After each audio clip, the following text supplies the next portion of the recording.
शराब, धूम्रपान या किसी भी तरह का नशा सेहत के लिए हानिकारक है। दी लल्लन टॉप नशे को किसी भी रूप में प्रमोट नहीं करता है। एक सैटेनिक थॉट ही तो है। इनफैक्ट जब ये गाना आया तो मैंने कुछ लिवर के डॉक्टर्स से पूछा। It had become a mathematics का सवाल कि यदि एक आदमी रोजाना 4 बोतल वोडका पीता है तो वो कितने दिन जिएगा एक स्वस्थ लिवर वाला व्यक्ति। खत्म हो जाएगा, पड़ जाएगा सब कुछ। अभी आप संपर्क में हैं शाहरुख खान के? हाँ जी, हाँ जी।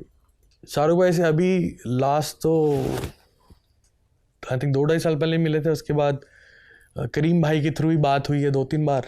करीम भाई कौन है? उनके साथ सारा काम देखते हैं उनका। अच्छा। शुरू से उनके साथ हैं, 90s से उनके साथ हैं।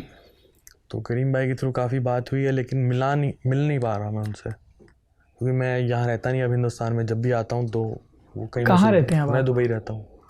दुबई रहता है। तो ये बड़ा सीन रहता है। जो भी जिक्र हो रहा है, एक खलिश सी आके जा रही है। क्या खलिश है ना? कहीं कुछ अटका हुआ सा है और कुछ मेरे को दिख रहा है ना, वो सब याद आ जाता है, विजुअल आ जाता है कि मैं कैसे बैठा हुआ था और लड़के फ्लोर पे बैठे थे जब 4 बॉटल वोडका बना था। उस time vodka I used to smoke hashish for 2.5 years like crazy. Hashish ये क्या होता है? हैश जिसे बोलते हैं, चरस। इसी से तो मैं बीमार हुआ।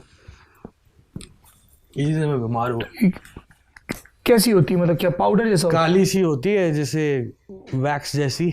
ओके। और क्या सिगरेट में भर के पीते हैं? हाँ, सिगरेट में भर के पी जाती है। गांजा का बाप। गांजा का बाप होता है चरस। पिताजी, गांजे के दादाजी चरस। और ये इतनी पी कि क्या आदमी हेलीकॉप्टर हो जाता है उसको पी के? आदमी बस पागल हो जाता। और मैं 12 जॉइंट पीता था एक दिन के। लोग 2 पी लें तो ख़त्म हो जाए। एक्सट्रीम किया बहुत। ये कौन से साल की बात है? 2012 की शुरुआत से शुरू हो गया था, और 2014 जब तक मेरा क्रैश नहीं हुआ सब कुछ, जब सब कुछ ख़त्म नहीं हुआ, तब मैंने उसको छोड़ा। जैसे ही ख़त्म हुआ सब कुछ, मैंने उसको छोड़ दिया। और आज 10 साल हो गया, हाथ तक नहीं लगा। लोग बोलते हैं हनी सिंह रिहैब में गया। कोई रिहैब में नहीं गया मैं। मेरे को नशा छोड़ने के लिए ये लगा। मुझे ज़्यादा वक्त नहीं लगता कुछ भी छोड़ने में। चाहे लोग। क्या हुआ है जब लगा कि छोड़ देना है? मेरा बहुत बाइपोलर डिसऑर्डर, साइकोटिक सिम्टम्स आने लग गए थे। मेरा बहुत बड़ा शो चल रहा था स्टार प्लस पे, इंडियाज़ रॉ स्टार। मैंने डिज़ाइन किया था। आई वाज द मेन जज of the show. I was doing international tour with Shahrukh Khan at that time. I was the brand ambassador for Etisalat in Dubai. I was doing lots of things. सारी फिल्मों में गाने आ रहे थे, लेकिन एकदम crash हुआ। मुझे सिम्टम्स आने शुरू हुए। क्या होते हैं सिम्टम? कैसे आपको लगा, आपके इर्द गिर्द वालों को लगा? अरे मेरी डॉक्यूमेंट्री आ रही है, उसमें मैंने बहुत डिटेल में बताया। गुनीत मोगा ने प्रोड्यूस की है। हाँ जी। नेटफ्लिक्स पे आ रही है। वो उन्होंने 2 साल शूट किया मेरे साथ।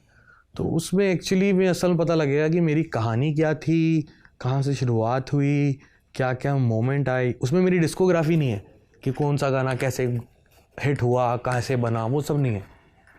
उसमें मेरी एज हृदय सिंह की क्या जर्नी रही, जो हनी सिंह बनने तक। और उसका नाम बड़ा अच्छा रखा उन्होंने, फेमस। तो मैंने उनसे पूछा, मैं कहा फेमस क्यों? कहते हमने 2 साल तुम्हारे साथ शूट किया है, करमपुरा से लेके कैलिफोर्निया तक शूट किया उन्होंने मेरे साथ। कहते हमने देखा ये लड़का जब करमपुरा में था तब भी फेमस था, जब स्कूल में था तब भी फेमस था, जब पंजाब पहुंचा तब भी फेमस हो गया, फिर बॉलीवुड हुआ तो और फेमस हो गया, फिर उसके बाद फेमस होने के नुकसान, और साला आज 7 साल गायब रहा, साला तब भी फेमस है। हम इस पर डॉक्यूमेंट्री बना रहे हैं, हम इसे भूल क्यों नहीं गए? तो बड़ा अच्छा टाइटल रखा हुआ, फेमस।